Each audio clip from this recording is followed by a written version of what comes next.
Okay, well, good morning, everybody. Let's get going. A few people are coming in, but we will get going with the presentation for today. Thank you for joining us. We're going to be talking about dedicated locator with a focus on the legislation and regulatory changes at the end of last year. But we're going to start off with a bit of housekeeping to let you know this session is being recorded and we will make it available on our website for people to view. So if you're unable to stay for the entire presentation, then that's okay. You will be able to see it later. Just reach out to the dedicated locator team and they'll be able to point you in the right direction. We will be hosting a Q&A at the end of the presentation. It's not a very long presentation, but it is there to get some conversation going between everyone here and hopefully get the understanding out there about some of the changes that have happened in the latter part of 2024.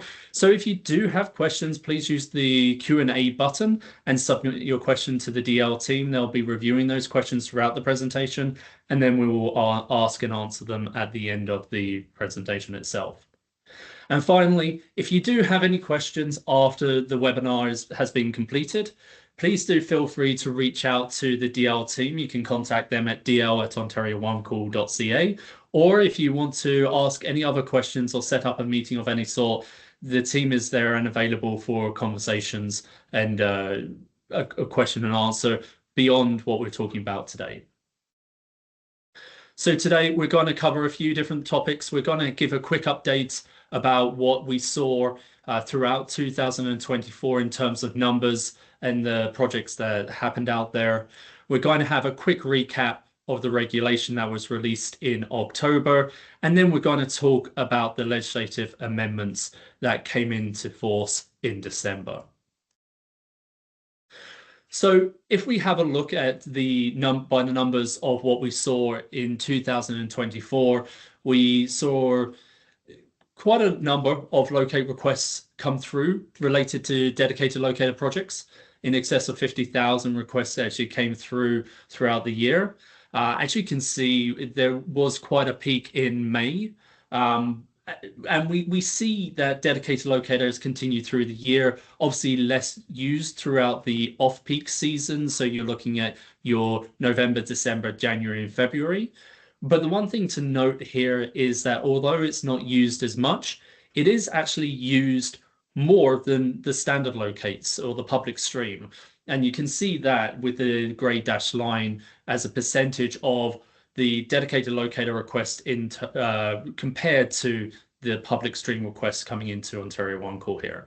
So we are seeing that dedicated locator, the projects are continuing throughout the 12 months rather than condensed into the peak season. And this is good throughout, not only for the projects, the fact that they're able to continue the overflow work or the work that they weren't able to get to in the peak season, they're able to do that in the off-peak season. But it also means that we're removing some of the locate burden that we may have otherwise seen in the peak season through the public stream. So again, we're seeing benefits from dedicated locator, not just for those who are using the model, but also for the industry at large. And it shows that dedicated locator is helping. And we definitely saw last year an improvement on the locate delivery timelines, and dedicated locator would have played a part in that, or not exclusively, but it certainly would have played a part. So what did we see in terms of submissions? Well, we saw quite a peak in August, but we did see a fairly steady submission of the projects throughout the year. November and December especially were a bit lower. One thing to note here is we're looking at it back to 2022, and there's not really too much consistency that we're seeing at the moment. We're seeing that these dedicated locator projects are being submitted throughout the year. There isn't a particular time. It's not seeing a flurry of activity of new submissions coming in at the beginning of the year or towards the end of the year to prepare for the following year or the following dig season. They really are happening throughout the year, which means that there's not a lot of predictability in how the projects have been submitted, but obviously we do see some predictability in terms of the notifications. We've also got quite a number of active DL projects. So these are the projects that are ongoing, they have not been completed, and it topped 100 active DL projects at the end of 2024. And you can see in that left-hand bar graph that it has increased year on year.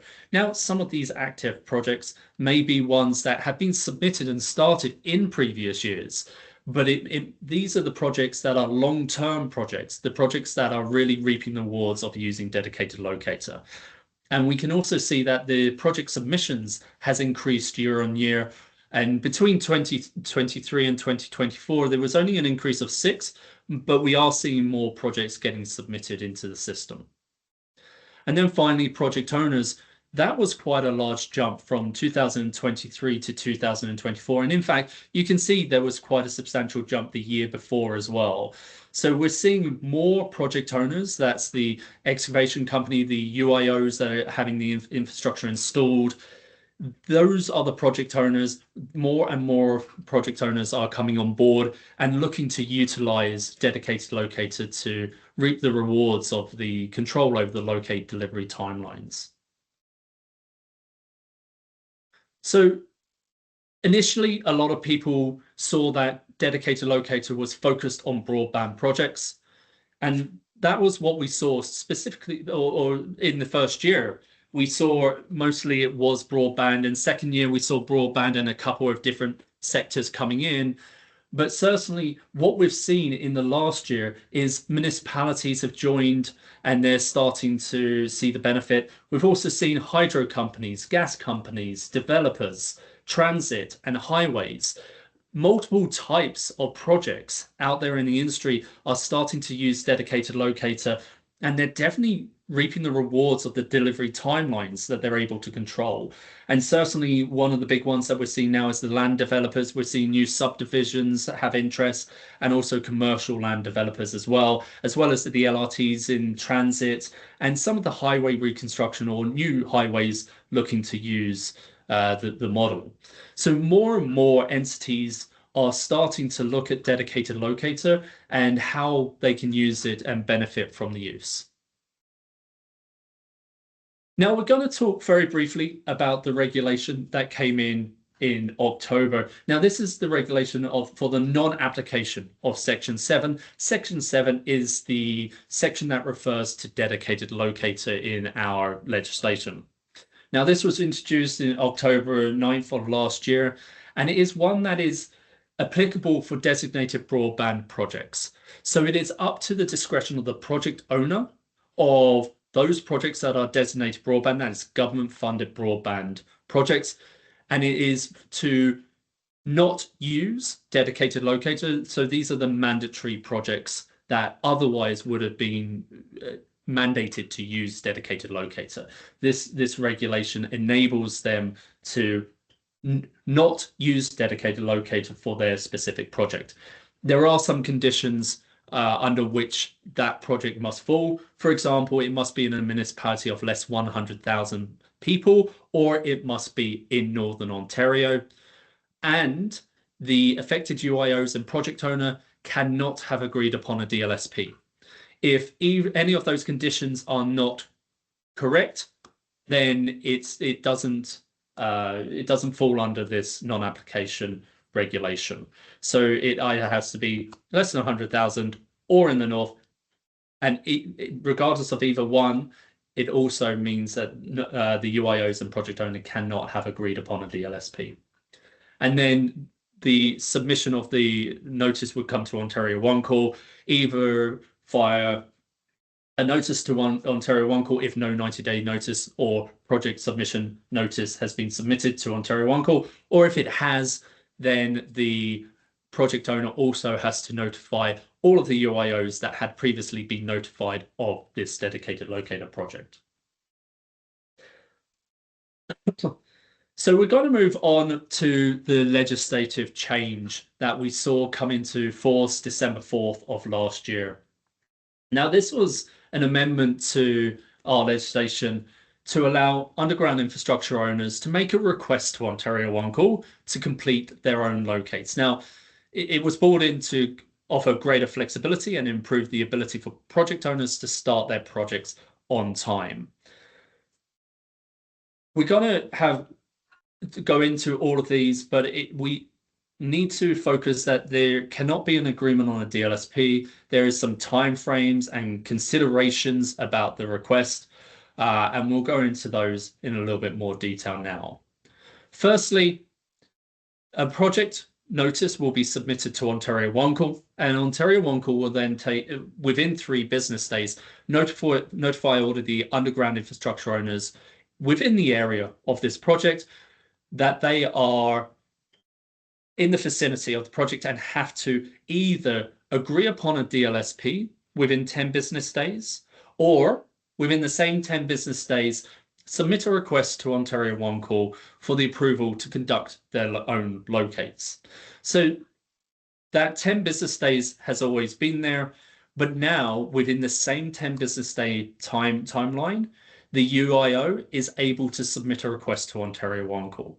Now, there are a number of steps that need to be taken there, but firstly, there needs to be criteria that have to be met. So maybe one of the rationale for why the UIO wishes to complete the locates themselves would be they have a safety concern about the DLSP. Now, we're going to ask for reasoning and backing as to what fulfills this safety concern. So it's not necessarily something that you don't know who the DLSP is, you don't know how much experience they have or what training they have. That those are things that are easily found out through a simple conversation. So you should go into this thinking if there is a safety concern, there needs to be backing and proof as to what that safety concern is. Ontario One Call will need all of that information so that we are able to make the correct determination about the request. So we will be asking questions. We will be looking for the backing to this rationale as to why you wish to complete the locates. But safety concern would be one of them. So if it is something that you have seen unsafe behaviors, then that would be something that we would look for you to explain what it was and why it would be considered to yourself to be unsafe for that DLSP to complete the locates on your infrastructure. Another reason would be maybe you own specialized infrastructure. Now, again, this would be quite a niche area of the industry.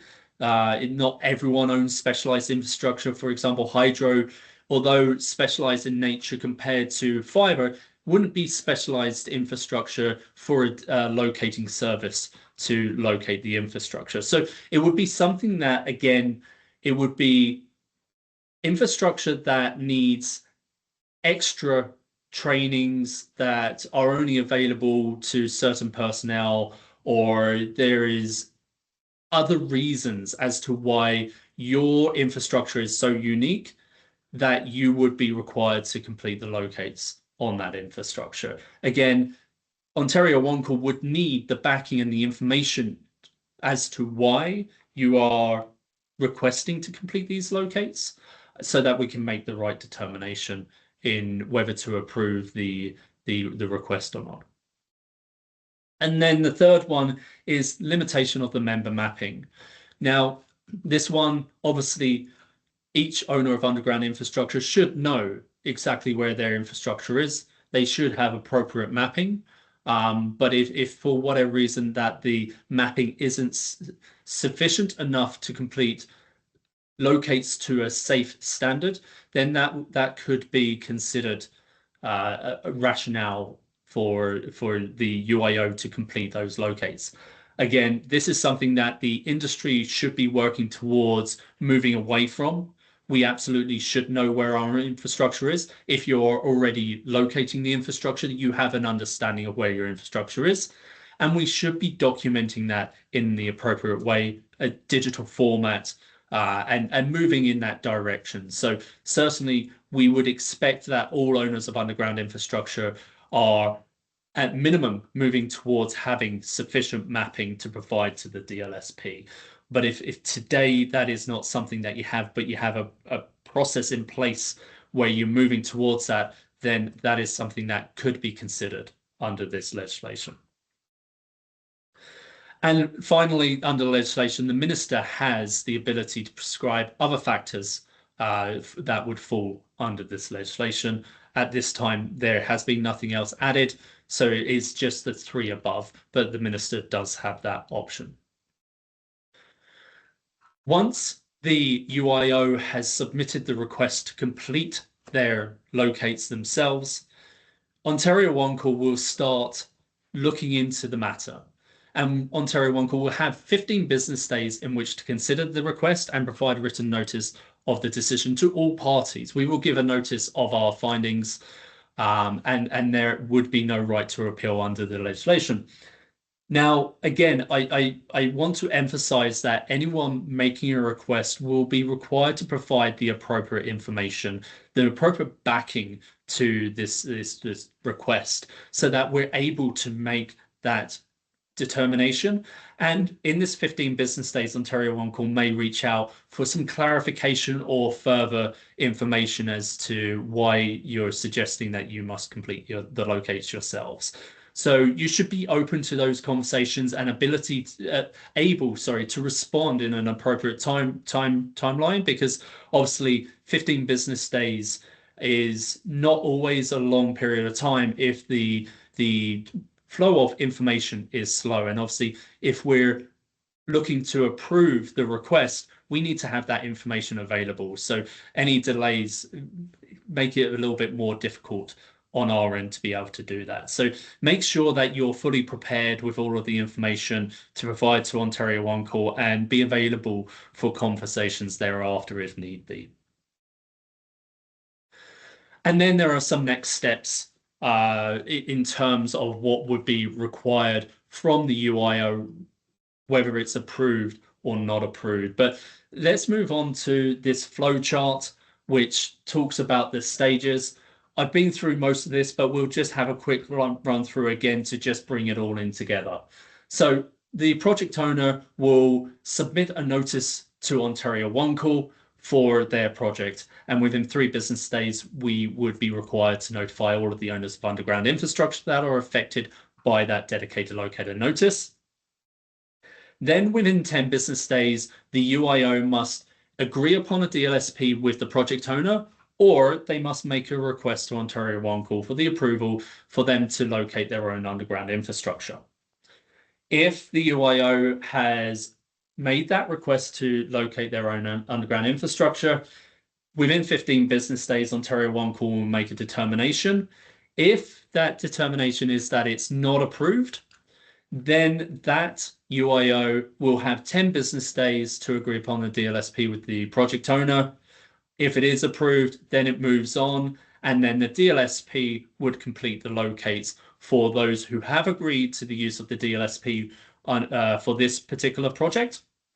And then the owners of underground infrastructure who have had the request to complete their own locates granted will complete their own locates and feed that back to the DLSP and project owner.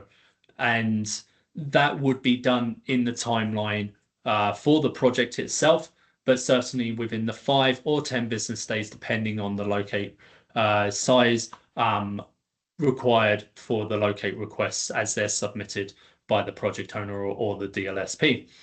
So it is something that obviously the timelines are still there if you are locating your own underground infrastructure.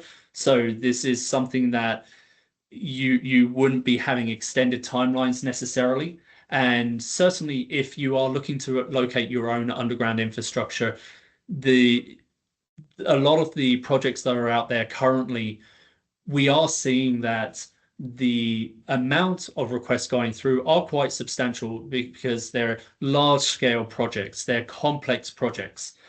We have been told by the locating industry that these locates are not like the locates in the public stream. These have a workload of 1.5 to 2.5 times that of a standard locate. And that's because they are larger scale project areas, longer term project areas, lots of remarks, or they are projects of a complex nature. So as an underground owner of infrastructure, you should be prepared for the large number of locates that would be required to be delivered when making this submission. At all times, please do engage conversation with the dedicated locator team, with the project owner, the DLSP. Quite often, the best route forward for all parties is that there is an agreement between the UIO and the DLSP.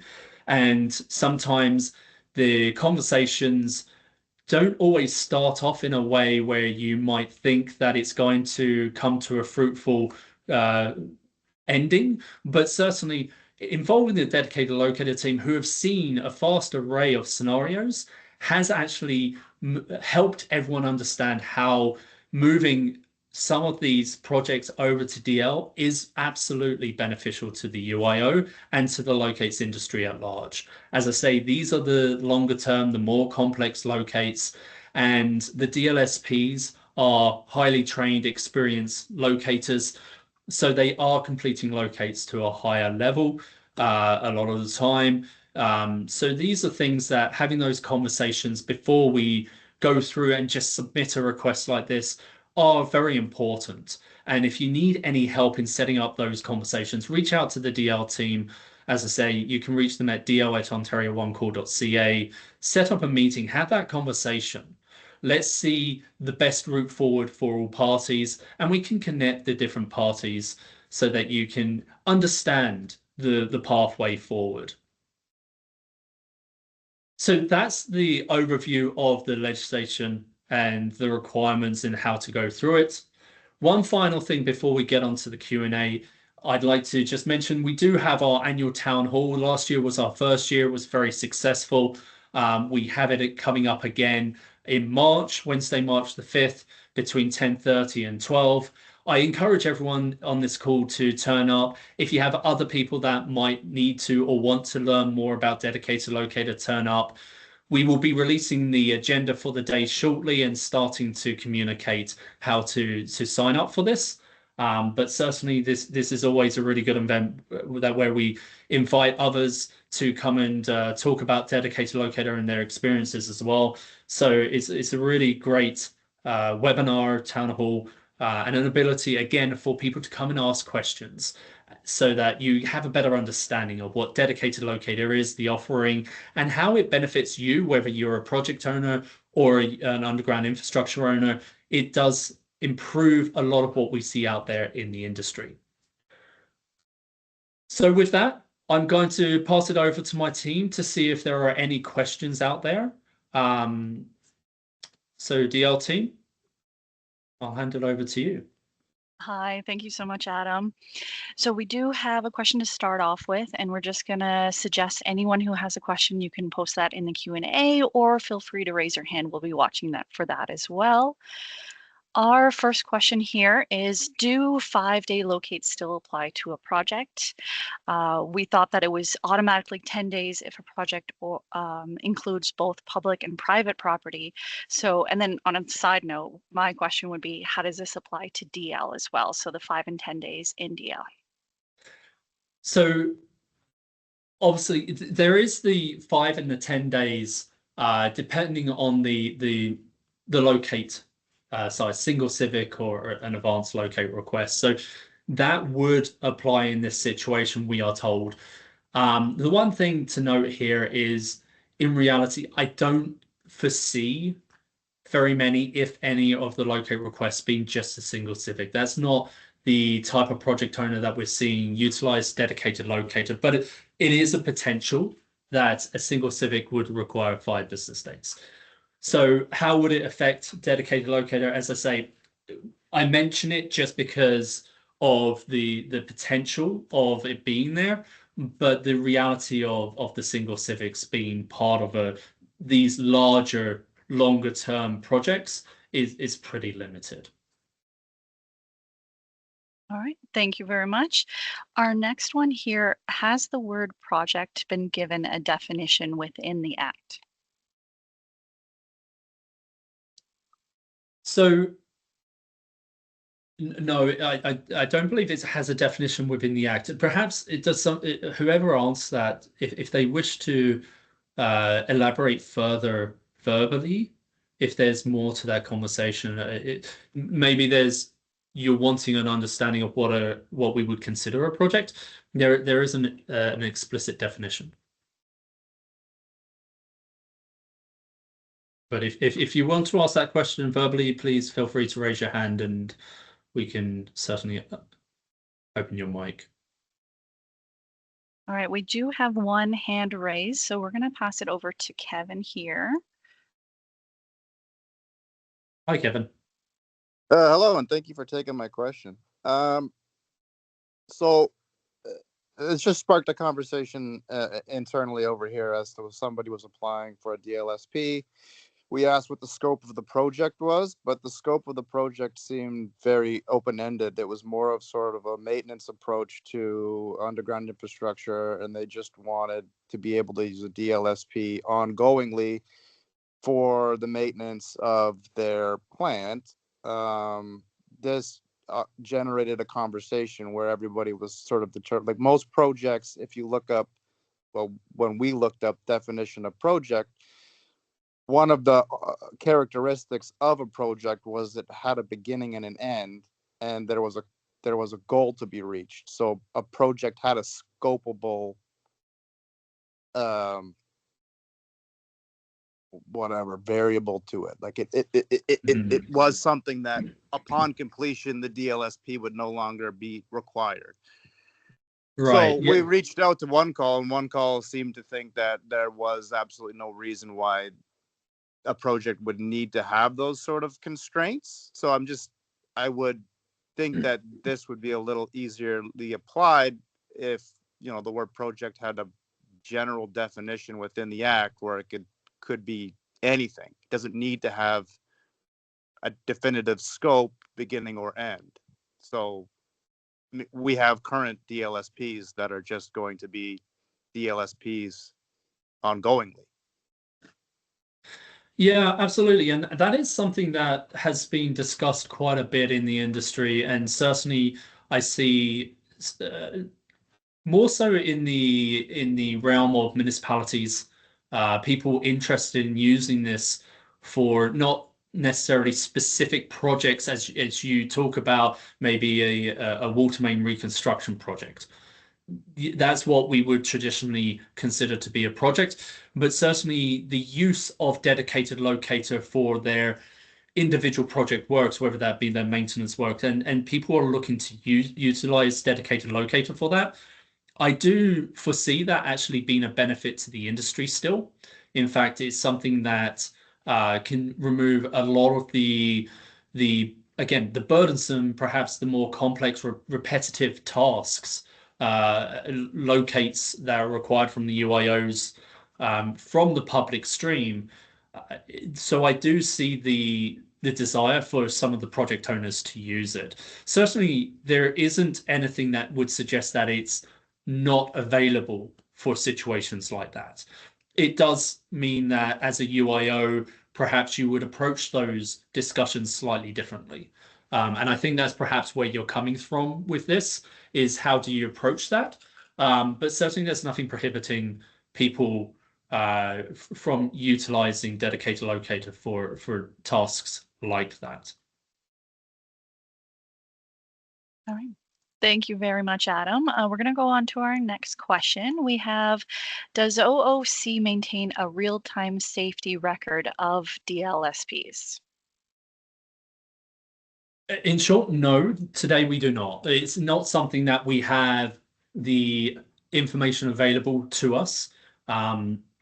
We do work with our stakeholders to understand better what is happening out there in the industry, and certainly a number of the larger owners of underground infrastructure do keep stats on the LSPs.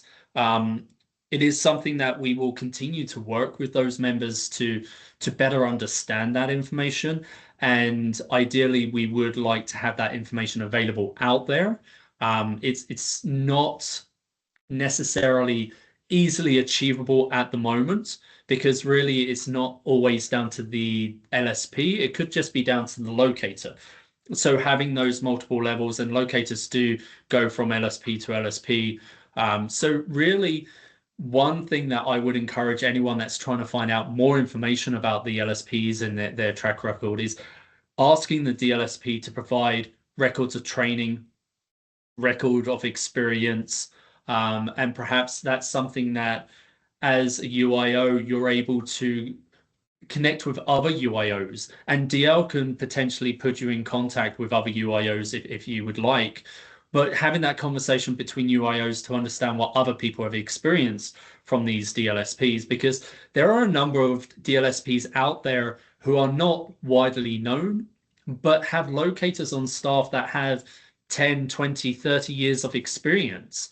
Some of these newer DLSPs have good structures and training programs and auditing programs set up so that they can be successful, and they have a lot of experience in doing that with other larger LSPs out there. So just because it's a name that you're not aware of, it is something that I would say having those conversations and finding experience from other UIOs would be beneficial to all involved. But that's a long answer to say no. But it is something that we would like to have at some point. Thank you very much. All right, our next one here. Can a construction company apply for dedicated locates, or does it have to be requested by a utility owner? For example, if a company was working for a utility, can they apply for dedicated locator? They can, yes. It is something that you would be considered a project owner on behalf of a utility owner. But the excavation company can be considered the project owner. You're doing the project yourself, and yeah, you can definitely submit through Ontario One Call. Okay, thank you. Great question here. Will there be a formal process or form for the UIO to fill out should they wish to complete their own locates? And what is the recommended approach? Yeah, absolutely. We're just going through the stages of finalizing the actual paperwork for that and the internal decision making criteria, and we're getting towards the end of that. But certainly the DL team would be the ones that would have that to provide. At the moment, the first step would be to contact the DL team and talk about how you would be trying to make this request under the legislation. And then the DL team would tell you of the next steps. But certainly, once we have the more formal process up and running, we're just trying to make sure that it is the most appropriate process for everyone involved, and to make sure that we are able to make the appropriate determination. But certainly, reaching out to the DL team today is the first step that you should make, and then they're able to provide any documentation and guidance as to your next steps. Thank you. Okay, in some situations, the UIOs cannot respond within 10 days. What happens if there is no response due to a valid reason? And we have examples: vacation, company restructuring, wrong contact person. So in situations like that, if it's, say, a wrong contact person, that person would be expected to reach back out to the DL team and let them know that it's the wrong person. If someone's on vacation, obviously we would hope that an out of office has been set or someone's monitoring the emails so that we're able to then reach out to someone else. And certainly when Ontario One Call knows that we haven't reached someone, or that they're not going to be able to respond within 10 days because of a bounce back or an auto out of office has come back stating that they won't be back in the office in that period of time, then we will reach out to other contacts. If the DL team doesn't have them, then member and client services or compliance, and reach out to other contacts to try and ensure that we have the greatest opportunity of staying within that 10 business days. Obviously, the notice goes out, and the 10 business day period does start at that point, and we would be expecting the owners of underground infrastructure to be able to respond within that period. So I would just recommend to any owners of underground infrastructure that you have a process in place so that if you know someone's going on vacation, there is an out of office set up, or a forwarding of your emails to someone related to DL, or perhaps you set up a DL group email. That's usually actually the best way, because then you can have others on that email that can step in if needs be within the appropriate time frame, and you can have that communication go to whoever you wish at whatever time, and it's easily changeable on your end, and you can provide that DL email to the DL team. So I would expect that those steps are taken so that you are able to always respond within the 10 business days and not hold up the progress of what's stated in the legislation in terms of the timelines of what's needed to be done and when. Thank you very much. Our next one here, if OOC verifies a safety concern and the UIO is allowed to locate their own infrastructure, is the prospective locator still allowed to locate the other plant?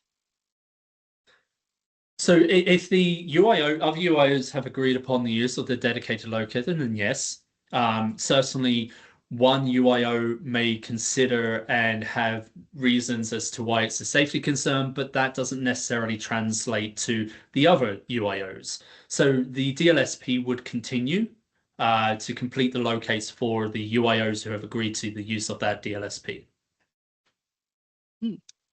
Thank you very much. I'm going to ask the next one. We might need some clarity, but we have TMs on staff that complete locates. Does this change mean that we will no longer do locates and POs will be asking their preferred DLSP to do the locate? So yeah, I think I will need some clarification as to what. Whoever asks that question, please raise your hand and we'll unmute you, just so that I answer it correctly.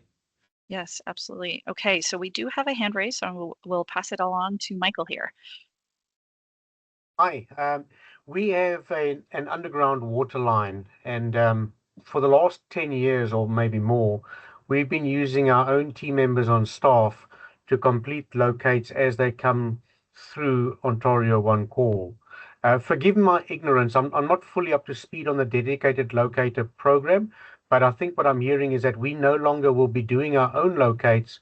We don't have the option to do that because maybe there's no safety concern. But moving forward, if the city contacts us to say they're going to put up a new stop sign and they're going to be digging a hole in our infrastructure, they will be enlisting a locator and we no longer do anything. Is that how I interpret this? So, hi, Michael. Nice of you to join us today. I appreciate your question. It's a great question, and certainly I feel like perhaps there might be more conversation. Happy to take it offline, and we can set up a meeting with DL if you have further questions. But dedicated locator is one model. There is still the public stream. So the normal notifications that you will be receiving and going out and completing, those would still be completed by yourself. This would only be for projects that are put through a dedicated locator where the project owner has hired a dedicated locator to them to mark all of the underground infrastructure in the vicinity of the project. So these are two different streams, but certainly it probably will need more conversation. But happy to take this off. And if you want to give us an email at dl@ontariooncall.ca, happy to set up a call to make sure that you're fully up to speed with the dedicated locator model so that you understand how to respond should you get a DL notice. Okay, perfect. I'll do that. Thank you. Thank you very much. I have a two-part question, so I'm going to ask the first section. I'll allow you to answer, and then we'll go into the second part here. So it's scenario specific where a municipality is not able to accommodate, for an example, they don't have digital records. Do all UIOs in an area have to be on board for the DL to move forward? So yeah, so in a situation where the DLS, all the UIOs must agree to the DLSP or the request made for the UIO to complete their locates. So it sounds like obviously in this situation the UIO doesn't have the digital records.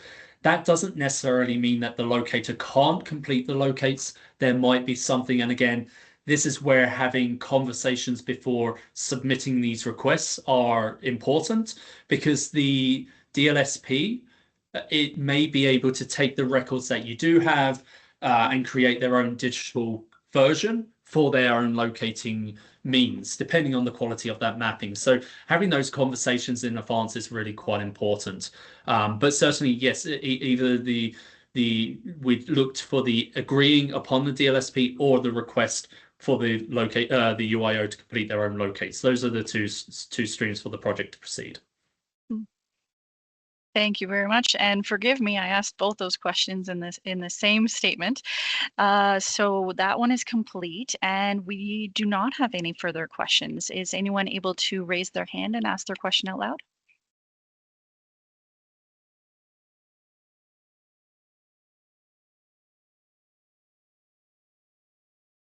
Okay. Okay, well, it seems like there's, oh, no, just as I started to speak. There we go. So we have Rob here. Rob, you can go ahead.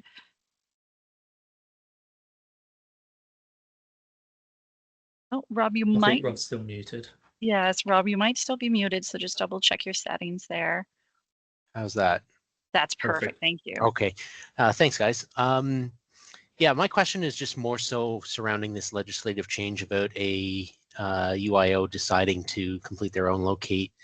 If by chance that 10 days has already gone by for projects that are already being submitted and are still working through with them, and those particular members would like to go under and complete their own locates, is that still backdatable, as in those infrastructure owners can still make that decision on previously submitted projects? So no, the request has to be placed within the 10 business days after being notified of a project. So it's not something that would be put into place retroactively. It would have to come within the 10 business days after the original notification.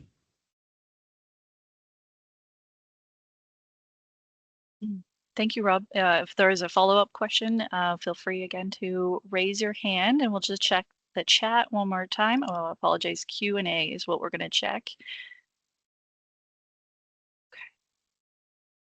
Okay. We do have one more coming through. Just a moment here.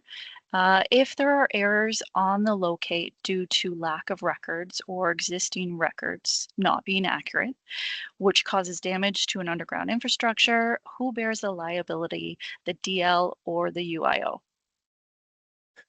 So I'm not going to answer that one directly because it's not for our determination on the liability side of things. But certainly, this is something that should be completed within the agreement as you lead into these projects between the UIO and DLSP and the excavator themselves potentially. But certainly, this should be something that encompasses escalation routes in terms of the locates being completed and if there's discrepancies between the mapping and what the locator is finding, then there should be an escalation route with the UIO and potentially the ability for the UIO to be able to come out and validate their own mapping. Certainly, this is a good opportunity to have that feedback loop for the UIO to be able to improve their mapping and improve their records, because you've got someone out there validating your information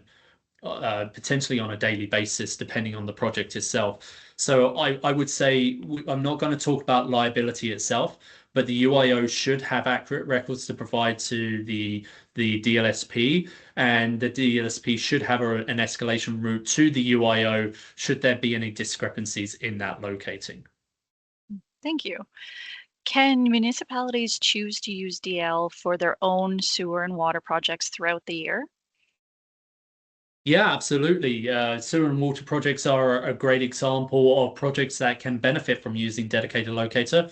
They're sometimes complex, they're deep, and they're long term. So you're going to need a number of relocates, remarks, clarifications with the excavation crew. So it is something that for water main, sewer projects, the dedicated locator model can really assist with keeping your projects on time, on track, and having the delivery of your locates in a timely fashion.